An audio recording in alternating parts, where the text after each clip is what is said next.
Hey, it's Coach K, the founder of TeenPulseLife.com, and a lot of my percussion students have been asking me lately, how do you tape your sticks so meticulously? So I'm creating this video for you to help you do the same thing. Now what you're going to need for this is a pair of untaped drumsticks. If you have some old sticks that you want to retape, go ahead and take the tape off, make sure they're completely bare. You're also going to need some electrical tape, preferably two different colors. Contrasting colors are the best, I think. You're also going to need a pair of scissors. I don't care how small they are, how big they are, just make sure they can cut tape. You can tear it, but I strongly suggest using scissors for a nice clean cut. So, here are some examples of some sticks that I've taped in the past. You can kind of see the detail on them. Each new layer of tape is completely lined up with the old one.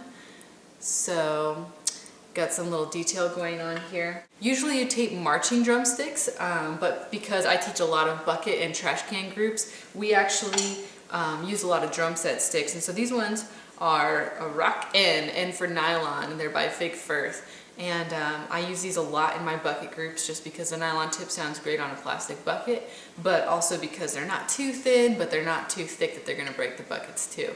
So today we're gonna tape a pair of these for buckets. And here's what one of our Trashers performers, these are their sticks. Now what we do in Trashers is everybody wears a pair of classic Converse, and then whatever color laces you have is what's going to be your accent color. So this person had green Converse, so the stick was green, and then she had white laces, so we put in some little white accents there, and you'll see that that white can get kind of dirty. So we're going to need to retape these pretty soon. That's what happens when you use light colors, but it's totally worth it. So let's get started. Go ahead and get your tape out and get your stick. You want to start with one stick, and you want to make sure that your tape is cut nice and straight at the edge right there. What I'm going to do first is I'm going to line up the top of this tape right here with this nylon tip. Now if it's a wood tip, you can do the same thing. I'm going to go straight across. Now if the stick is tapered right here, right before the shoulder, a lot, you want to make sure that you kind of stretch the tape a little bit, get it all the way across there. Don't let there be a little opening like that. So you want to go all the way across, stretch that tape. Once you have gone all the way across the tip right there, you want to start moving the tape down at an angle. Now at this first part before the shoulder, you're going to want to make sure that you are pulling the tape really tight, because obviously the tape is not made on an angle. So here we go. I'm pulling this pretty tight, and then after that first wrap, this is the most important part. I'll come to this side.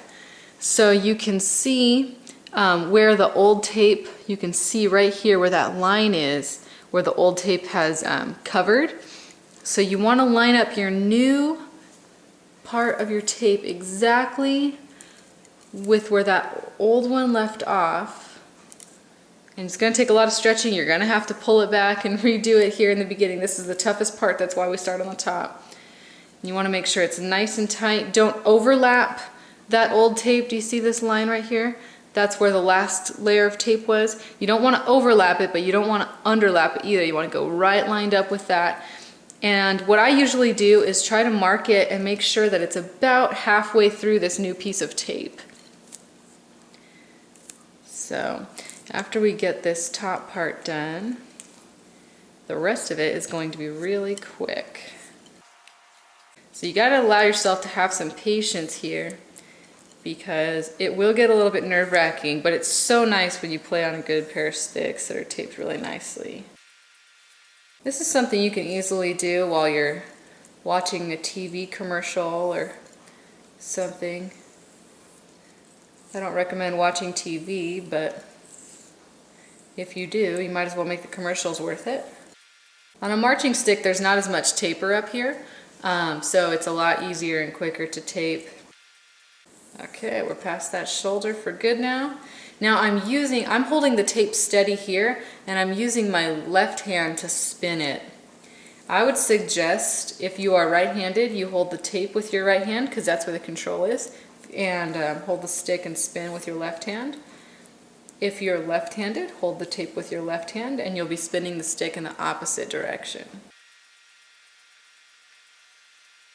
Can you see how detailed that is there? See how every last piece of the tape is lined up exactly with the old one, so it's really, really smooth. Here's an example of what happens if you don't do that. You can see how there's these little thin lines. That's where the overlap is. And I'll be honest with you, the reason I did that is because I was running out of green tape and I really needed them to be taped that day for this performer. So I wouldn't recommend doing that if you want the tape to last a long time. If you overlap the tape exactly where the last one was overlapped to, not only is it smooth, but it also creates an exact double layer. So if you're playing on something like buckets or the rim of your snare drum or something, it will last a lot longer because now you've got 2 layers of tape on the stick. I don't recommend using duct tape. A lot of people ask me that because they have all the cool colors now. Duct tape is very heavy, and the thickness of it is strange and the texture of it is strange when you're playing.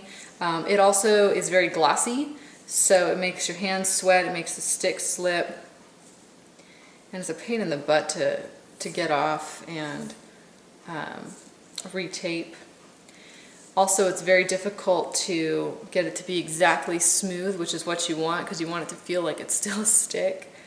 So I do not recommend duct tape at all. It also changes the weight very drastically.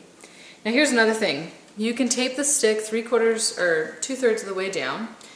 This is where your hand will go. Usually when you play on a big Firth stick, your thumb goes right there on the flag, or I actually put mine about between the flag and the H.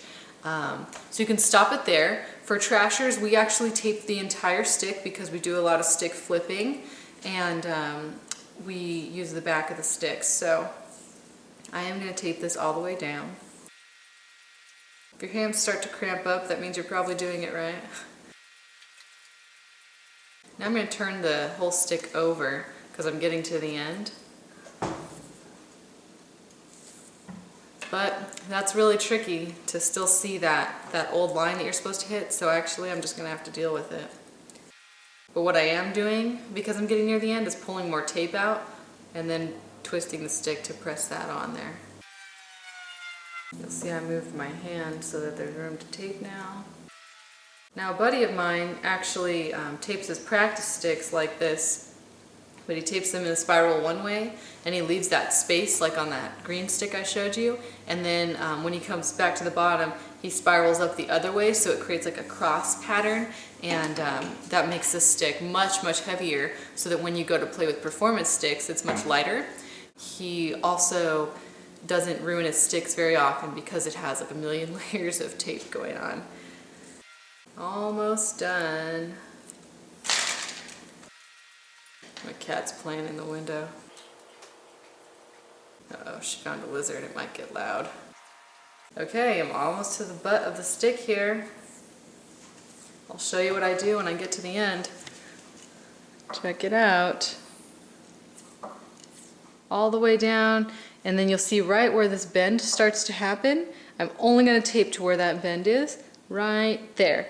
And then I'm going to pull the tape and stretch it sideways so that it goes straight across the bottom, not on an angle anymore, just like I did on the top. And you want to cover it all the way.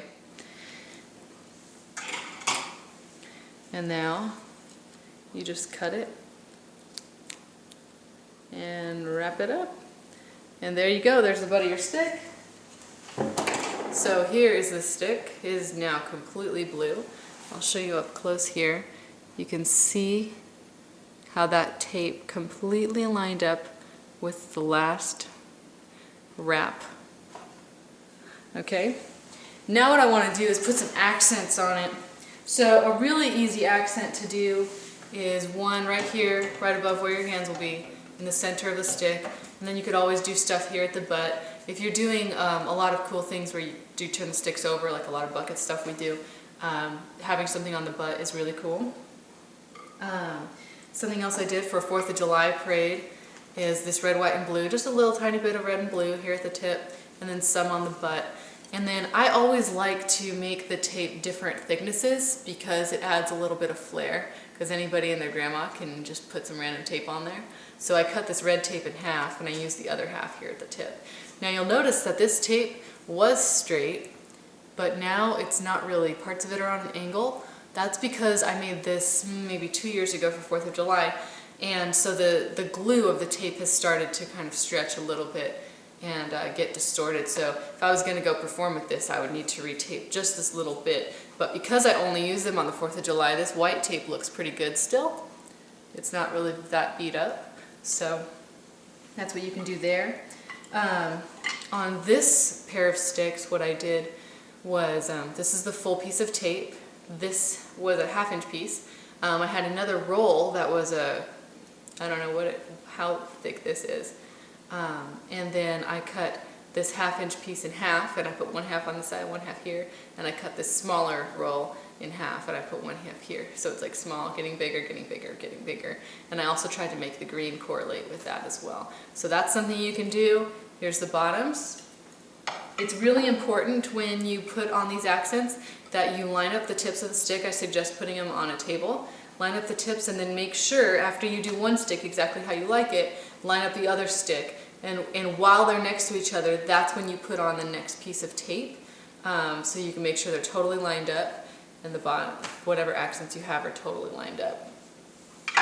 So I'm going to put gray on this one because I feel like white or yellow would be a little too school spirited, and I don't teach at any schools that are blue right now. So I like gray.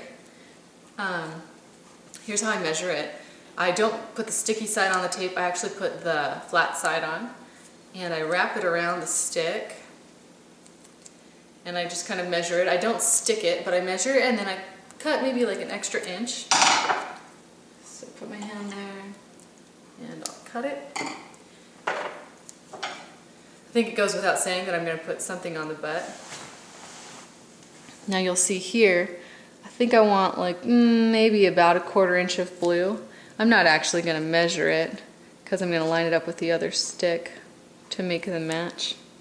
If you're doing sticks for a whole group of people that are the same, make sure you just line up the sticks next to each other when you do it. Now this is really important, okay? When you bring this gray around, you'll notice that there's a little bit of gray showing right here. So I'm going to pull it up, and don't stretch it too much, because if you stretch it, it'll make this width get smaller or thicker, and you don't want that. That's why we use the scissors, otherwise they won't line up. So now I've lined up the bottom and the top, there's nothing sticking out. And then I very neatly just press the tape all the way. Okay? And I've got that gray tape now all the way around the butt of my stick. And when I tape the other stick, I'm going to do the same exact thing. Let's see. I think I want to put some blue in the middle of that, so I'm going to get my blue tape back out. The same blue I used to tape the whole stick. And I've taped 1,000,000 sticks, so I know about how much I want to cut off. But I'm going to cut this whole thing in half, making sure not to leave any jagged edges on this cut. You get to listen to my cat Rainbow eat. Lucky you. Okay, now I've cut it in half. I want to save this other half for the second stick. And now I'm going to put this blue right in the center of the gray. All the way around. Bam. Now, technically, I could have cut 2 small pieces of gray, but the thinner the piece of tape is, the weaker it is, and the easier it is for it to come off. So I did a big piece of gray and then kind of a half piece of blue, and that left me with 2 little gray stripes, which I like. Not sure what I want to do to the top of this yet. So I'm going to be creative. Time for you to go be creative with your sticks too. If you have any questions, feel free to email me at coachk@teenpulselife.com. And you know what? I want to see how creative you can get with this stick taping. So go ahead and send me those pictures of the sticks that you tape too.